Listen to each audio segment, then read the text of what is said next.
सध्या कल्याणमध्ये बिल्डर लोकांची मजुरी वाढली आहे. नुकत्याच मीडिया भारत न्यूजने कर्पेवाडी येथील नागरिकांची होत असणारी दिशाभूल आणि शोषण आणि बिल्डर यांची वर्गणुकी याच्या विरोधात बातमी प्रसिद्ध केल्यानंतर अनेक सदनिकाधारक आणि अनेक गृहसंकुलांची त्रासलेली माणसं आता रस्त्यावर आपण पाहू शकतो. या ठिकाणी उल्हासनगर या ठिकाणी कल्याण डोंबिवली महानगरपालिकेच्या प्रवेशद्वारावर हा जो जमावडा आहे ही अत्यंत 10 वर्षांपासून त्रास सहन करत असणारी नागरिक आहे. कल्याणच्या पश्चिमेमध्ये कल्याण पूर्वमध्ये काठीमानवली तिसगाव नाक्यावर सहजीवन नावाचं एक गृहसंकुल आहे. 10 वर्षापासून इथल्या बिल्डरने त्यांना आश्वासनं दिलेली होती, त्यांची कोणतीही पूर्तता केली नाही. त्याचे दुष्परिणाम भोगावे लागतात. इथल्या महिलांना भोगावे लागतात, इथल्या विद्यार्थ्यांना, इथल्या नागरिकांना, इथल्या ज्येष्ठ नागरिकांना. आणि आता त्यांच्यावर पाळी आली आहे की न प्रशासन दाद देत आहे, न पोलीस दाद देते. आणि बिल्डर ही दादागिरी कोणाच्या जीवावर करतोय, कोणत्या राजकीय पाठबळाच्या जीवावर करतोय हे तुम्ही पाहू शकता की आज 5 दिवस झाले हे नागरिक इथे उन्हातान्हात बसलेले आहेत. नेमकं काय झालं? 10 वर्षापासून तुम्हाला हा बचाव होईल, काय त्रास होतो? मागील 10 वर्षापासून आम्ही कुटुंब तिथे राहत आहोत. कसं आहे की बिल्डरने असं प्लान ते आम्हाला हक्कायन करून दिली नाही, वाढीचे बांधून नाही. त्याच्या कारणे तिथे अनधिकृतपणे काही लोक ये जा करतात, त्याचा त्रास आम्हाला होतो. तिथे वाहनं पास करतात, त्याचा त्रास आम्हाला होतो. काही कुटुंबे जे आहेत ते जातात, त्याचा त्रास आम्हाला होतो.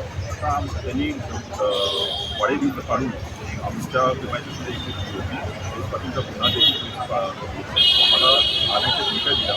हे देखील निवडून घेत आहे. महापालिका हे प्रकरण नंतर पोलिसांनी त्यामध्ये का पोलीस बोलते की महापालिकेने सरस करतात. अशा कारणाने आमचं फुटबॉल झालेलं आहे. आमचं कामं काही होत नाही आहेत. आणि आज जे पाहिजे तर बसलेलं आहे. पहिल्या दिवशी आम्हाला क्लिनिकली बोलवलं पण त्यातून काही प्रॉपर तोडगा निघत नाही आहे.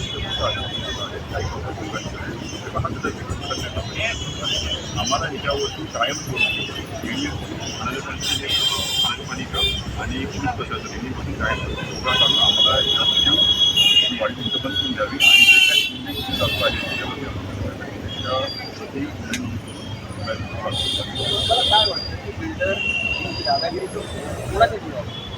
बिल्डर हाच कसं आहे की हे जागा मालक आहेत ते कसं आहे तुमच्यामध्ये सर्वात मोठा रिपोर्ट बिल्डरच आहे. बिल्डरने जसं त्याला मला काही गोष्टी सोडून दिली असती तर आज आम्हाला त्रास झाला नसता. त्यांचे अवबंदीमध्ये असल्या कारणाने त्यांनी ते जागा होतो. पण हे चुकीचं आहे. जर का केडीएमसी प्लॅनप्रमाणे जर काही हक्काईम आहे केडीएमसी जागोदे आम्हाला केडीएमसीचं पत्र पण प्राप्त झाले आहे.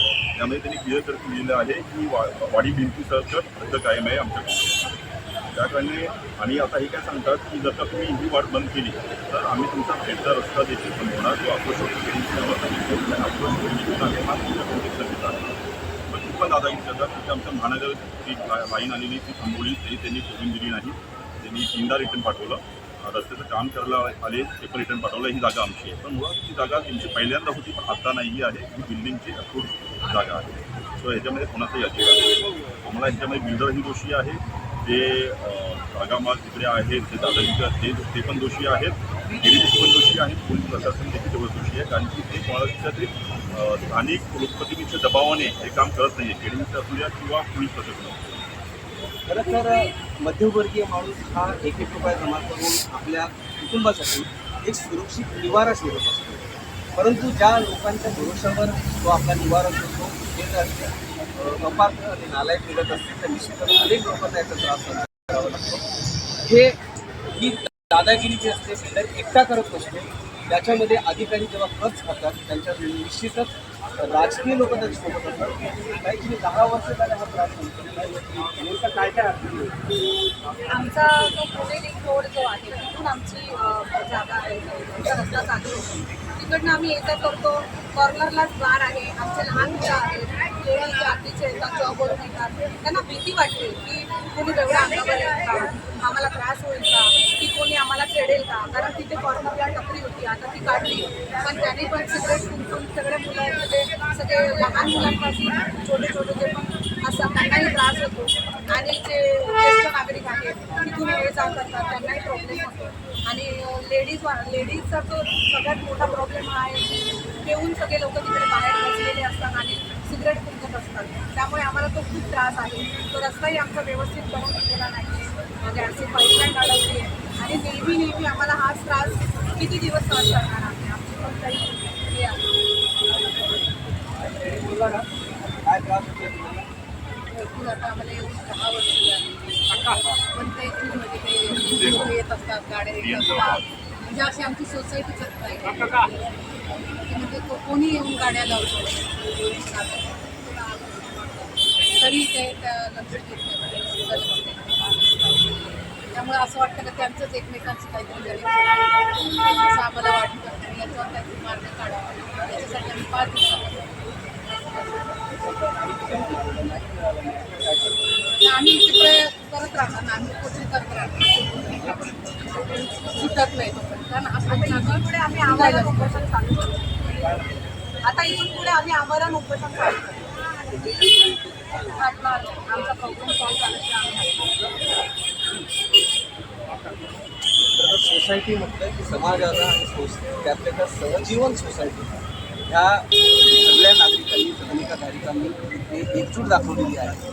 यानंतर देखील इथली महापालिका, इथलं प्रशासन, इथली राजकीय व्यवस्था, इथला बिल्डर यांच्यापुढे नमतो की नाही हे आपल्याला पुढच्या काळात दिसेल.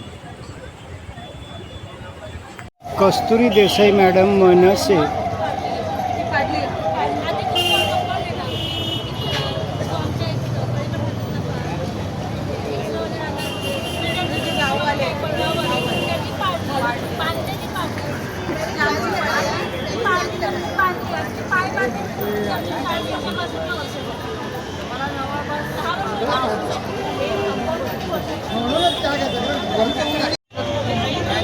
माजी आमदार प्रकाश भोईर साहेब आणि लोक आपल्या समस्या तळमळीने सांगत आहेत.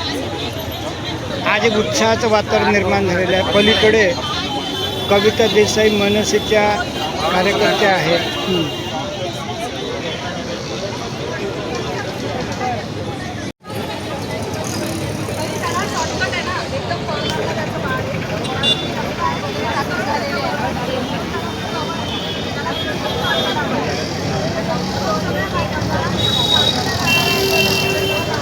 तुमचा संबंध असतो, जागेची जी हद्द आहे तुमचा त्याचा संबंध असतो आणि या प्रश्नाशी तुमचा संबंध नाही असं महानगरपालिका कसं काय म्हणू शकते?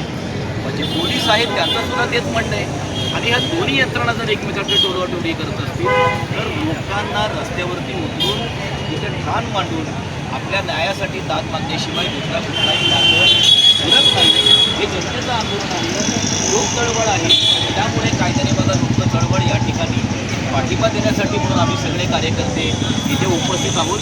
जर हे आंदोलन वाढलं, जर हे आंदोलन लागलं, जर हे आंदोलन चिघळलं तर कायद्याने बघा लोक चळवळ ह्या आंदोलनामध्ये संपूर्णपणे सक्रिय उतरलेली असेल आणि त्याच्यानंतरचे जे काही वातावरण बिघडलं किंवा त्याचे जे काही परिणाम असतील ती त्याची सगळी जबाबदारी या सरकारी यंत्रणांवरती असेल. उद्या जर या ठिकाणी असं बोलू नये पण जी शक्यता असते आजच्या काळामध्ये ज्या पद्धतीने यंत्रणा वेगवेगळीने वागतायत, उद्या जर या ठिकाणी एखाद्या त्यांनी सांगितलं की पोलिसांसमोर तुम्हाला गोळ्या घालतो, उद्या जर एखादा मर्डर झाला तर लगेच सगळे सरकारी अधिकारी धावत येतील आणि अख्खा कंपाऊंड स्वतः उभं राहून बनवून देतील. पण आमचं म्हणणं आहे की लोक जिवंत आहेत तोपर्यंत त्यांचं कंपाऊंड बनवून दिलं पाहिजे. जिवंत माणसांना न्याय मिळाला पाहिजे. मैतांचे सोळे काढायचं आता सरकारने बंद केलं पाहिजे.